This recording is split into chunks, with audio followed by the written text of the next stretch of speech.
Bonjour à tous, nous allons voir comment construire des droites parallèles et perpendiculaires en utilisant l'équerre Aristo. Donc nous allons uniquement travailler, nous en classe, avec l'équerre Aristo. Alors quand vous avez une équerre Aristo, l'équerre elle peut faire plein de choses, et plus particulièrement dans ce chapitre, on va l'utiliser pour tracer des droites parallèles et perpendiculaires. Alors pour tracer les droites parallèles, l'équerre Aristo, il va falloir utiliser les graduations que vous voyez ici, en plus aussi les petites graduations. Ça, c'est ce qui va nous permettre de tracer des parallèles. Et la seule droite de l'équerre qui va nous permettre de tracer des perpendiculaires, c'est celle-ci. Allons-y. Alors, je vous ai représenté ici une droite et je vous ai mis des points autour de cette droite. Le but ici, c'est de tracer des parallèles à cette droite qui passent par chacun de ces 3 points. Alors, on construit toujours au crayon. Donc, je vais prendre du gris, je vais prendre mon crayon.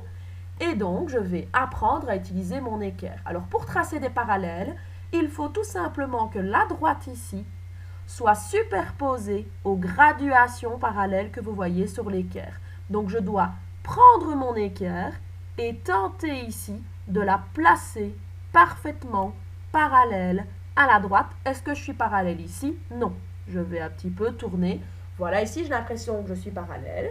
Et puis, qu'est-ce qu'il faut faire? Il faut glisser votre équerre. Alors, vous, il faut être beaucoup plus précis que moi parce que moi, mon programme de géométrie garde mon équerre bien parallèle. Vous, à chaque fois que vous glissez, vous devez bien regarder si vous restez parallèle. Et je glisse jusqu'à ce que j'arrive à mon point ici, parfaitement. Alors là-bas, on a de la chance.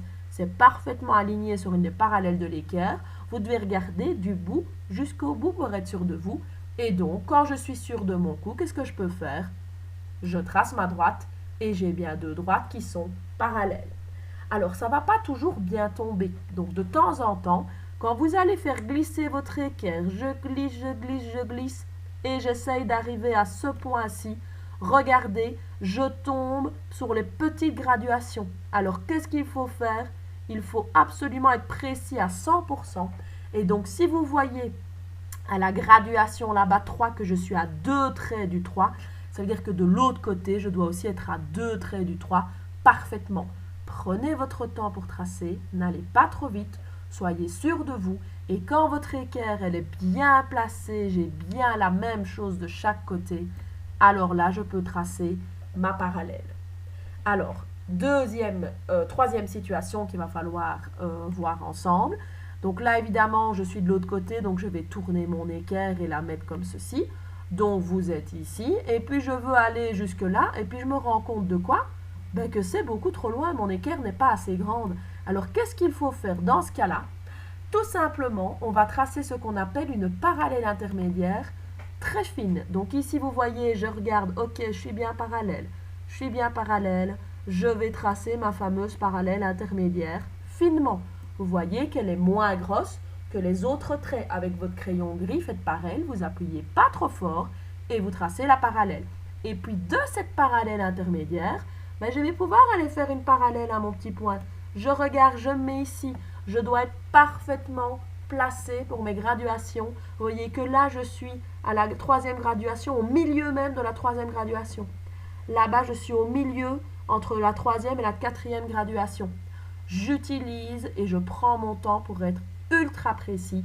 Et quand je suis sûr de moi, je place mon équerre et je trace ma bonne parallèle. Donc, utilisons ces droites-ci. Soit ça va bien tomber, soit il faut utiliser les graduations. Ce point-ci tombait bien, celui-ci, il faut utiliser les petites graduations. Soit c'est trop loin pour votre équerre, donc il faut faire ce qu'on appelle une parallèle intermédiaire. Donc voici les étapes de construction de droites parallèles. Alors pour les droites perpendiculaires, c'est encore plus facile. Tout simplement ici, qu'est-ce qu'il faut faire? Il faut prendre son équerre. Voilà, regardez. Et la perpendiculaire ici de l'équerre, qu'est-ce qu'il faut en faire? Il faut la placer parfaitement superposée sur la droite proposée. Et donc, si je veux tracer des perpendiculaires à cette droite, je vais placer mon équerre comme ceci. Et puis, je vais glisser jusqu'à être par mon point.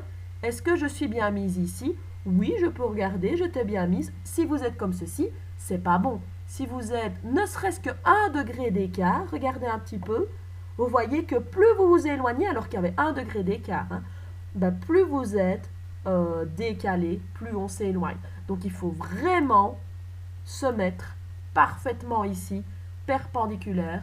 Regardez si je place mon équerre pour qu'elle passe par le point. Et puis quand vous êtes sûr de vous que vous êtes perpendiculaire jusqu'au bout, qu'on passe par le point ici, je vais mettre un tout petit peu plus bas moi.